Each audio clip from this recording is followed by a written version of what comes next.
Hello guys, it's opening night, and while we're getting ready to watch the beginning of the game, we're going to do a little pre-lab for Wednesday. The lab for this week is titled Finding the Value of the Ideal Gas Constant. Your beginning question, what is the value of the ideal gas constant? Imagine that. Alright, our procedure, step 0 is going to be put on your safety glasses. Step 1. You're going to need a 400 milliliter beaker.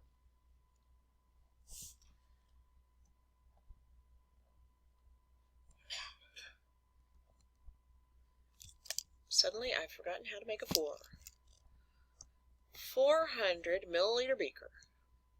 And you need to fill it with water. And it can be tap water. Step 2.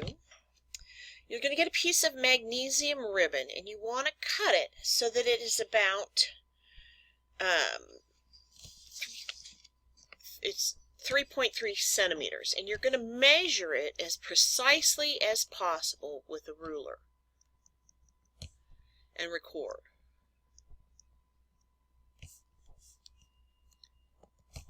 Step 3.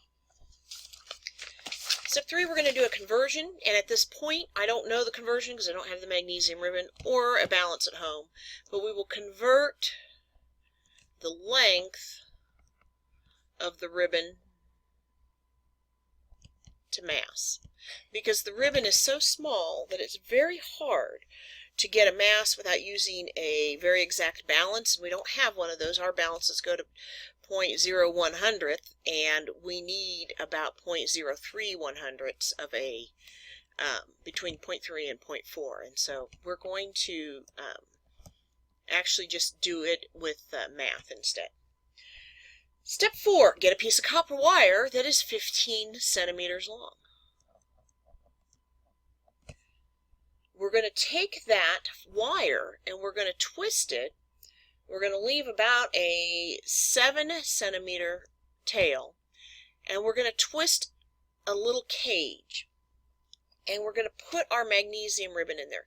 So kind of wrap it around your finger, and then you're going to make a little cage, and the magnesium will go inside of it. And I'll help you and show you how to do that on the day of. Step 5, put the magnesium inside of it. Step 6, you'll have a one-hole stopper. Here's the hole. You're going to put the magnesium ribbon in. You want a piece that will hang over the edge, and then that ribbon's going to hang down, and then your cage with your magnesium will be about 7 centimeters below the bottom of the stopper. So you're going to have it hanging below. Step 7, you're going to add 15 milliliters of a 2 molar hydrochloric acid solution.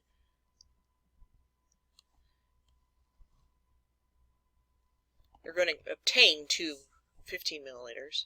We'll add it here in a moment. And then you will add that into what we call a eudiometer. It's kind of a cool name.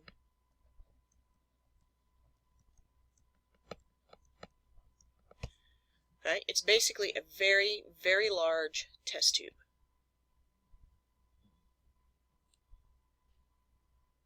That is the worst test tube I've ever drawn.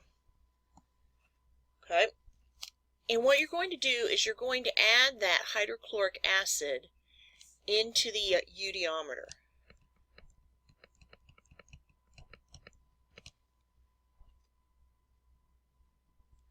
Step 9 then is going to be to add distilled water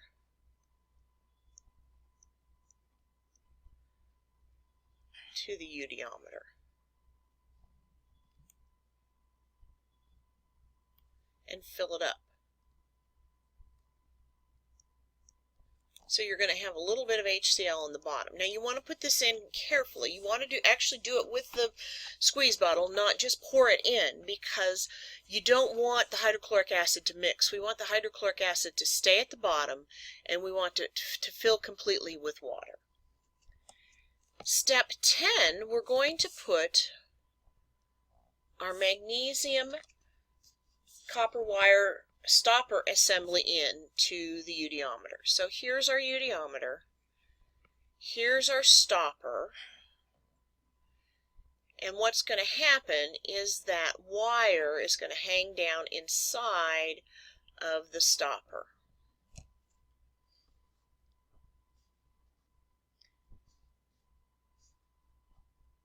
And we're then going to fill the tube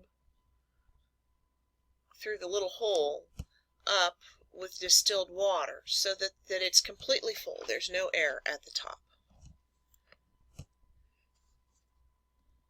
Step 11, you're going to put your thumb over the top of that eudiometer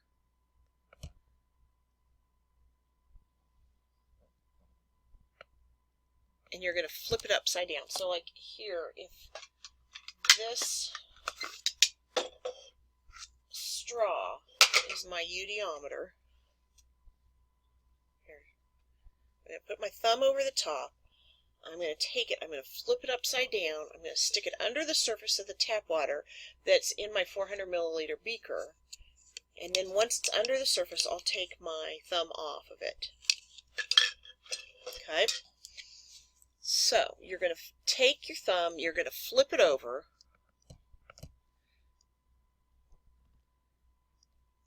there's your 400 milliliter beaker, and your tube's going to be in here, and we want no air to get in if possible. And what will happen after you flip it over, that hydrochloric acid will begin to work its way down, and you'll actually be able to see it mixing because they're different densities, and they actually call that Schlieren, and I will probably talk about that. But you'll be able to see it mixing, and eventually the hydrochloric acid will get down here to our little piece of magnesium, and it will start reacting and bubbling. And what's the hydrogen gas going to do? It's going to rise, and it's going to rise up into the tube, displace the water. The water will come out through the hole, and will collect the gas.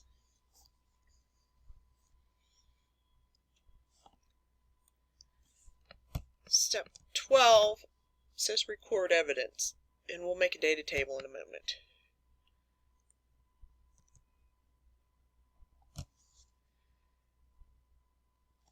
Okay, keep an eye on the tube. If you have any magnesium escape, you may need to tap the tube to get it to react. And tap the tube so that the bubbles don't stick to the side. And you're going to let it go for about 5 minutes.